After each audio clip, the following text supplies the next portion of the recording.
आजच्या व्हिडिओमध्ये आपण शेव भाजी बनवणार आहोत। तर शेव भाजी बनवण्यासाठी मी इथे 1 वाटी शेव घेतलेली आहे। कोणत्याही किराणा स्टोअरमध्ये तुम्हाला ही शेव मिळून जाणार।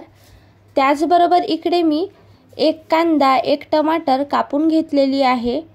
मसाल्याचं वाटण घेतलेली आहे। त्याचबरोबर मी इथे थोडा कोथिंबीर कापून घेतलेली आहे। आता आपल्याला भाजीला फोडणी घालायची आहे। तेल छान असं गरम होऊ द्यायचं आहे। छान गरम झाल्यानंतर त्यामध्ये आपल्याला जिरा मोहरी टाकून घ्यायची आहे। जिरा मोहरीला छान असं तडतडू द्यायचं आहे। जिरा मोहरी तडतडल्यानंतर आता आपल्याला यामध्ये कांदे टाकून घ्यायचे आहेत। कांदे टाकल्यानंतर या कांद्यांना छान असं परतून घ्यायचं आहे आणि हे कांदे शिजू द्यायचे आहेत। कांदे शिजल्यानंतर आपल्याला यामध्ये मसाल्याचं वाटण टाकून घ्यायचं आहे। मसाल्याचं वाटण टाकल्यानंतर या मसाल्याच्या वाटणाला सुद्धा छान असं परतून घ्यायचं आहे। आणि आता आपल्याला इथे थोडासा अथर्व मसाला टाकायचा आहे। अथर्व मसाला नसेल तर तुम्ही स्किप करा, ऑप्शनल आहे। तर मी इथे अर्धा चम्मच अथर्व मसाला टाकलेली आहे। आता या सर्व मसाल्यांना छान असं शिजू द्यायचं आहे, छान फ्राय होऊ द्यायचं आहे।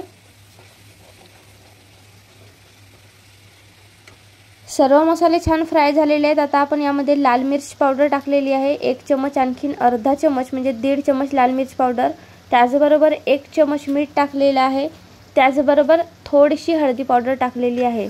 आता या सर्वांना छान असं परतून घ्यायचं आहे। सर्व मसाले छान असे परतून झाल्यानंतर आपल्याला इथे टमाटर टाकून घ्यायचे आहेत।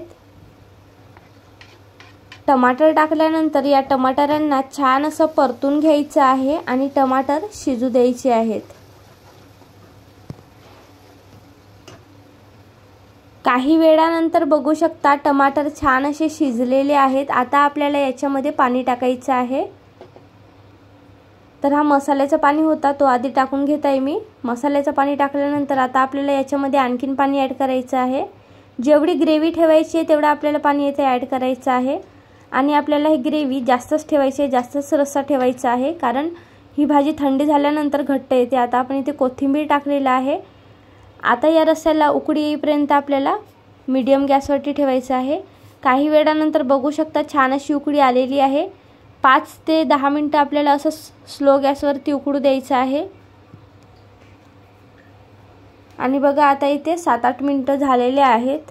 आता आपण इथे ही शेव टाकून घेऊया आणि शेव टाकल्यानंतर लगेच आपल्याला गॅस बंद करून घ्यायची आहे। भाजी थंडी झाल्यानंतर आणखीन घट्ट येते, त्यामुळे आपण गॅस लगेच बंद करून घेऊया। आणि आता आपण ही भाजी एका प्लेटमध्ये काढून घेऊया। बघू शकता किती झणझणीत शेव भाजी तयार झालेली आहे। खूपच चविष्ट लागते ही शेव भाजी। एकदा तरी या पद्धतीने ही भाजी नक्की ट्राय करा, खूपच टेस्टी लागते। घरी भाजीचं काही नसेल तर ही शेवभाजी तुम्ही बनवू शकता। झटपट रेसिपी आहे, जास्त वेळ पण लागत नाही, लवकर तयार होते आणि बघायला जितकी सुंदर दिसते ही शेवभाजी तेवढीच ही खायला पण खूप चविष्ट लागते। तर एकदा तरी या पद्धतीने भाजी नक्की ट्राय करा। आणि जर हा व्हिडिओ तुम्हाला आवडला असेल तर व्हिडिओला लाईक, शेअर, कमेंट आणि चॅनलला सबस्क्राईब करायला विसरू नका। धन्यवाद।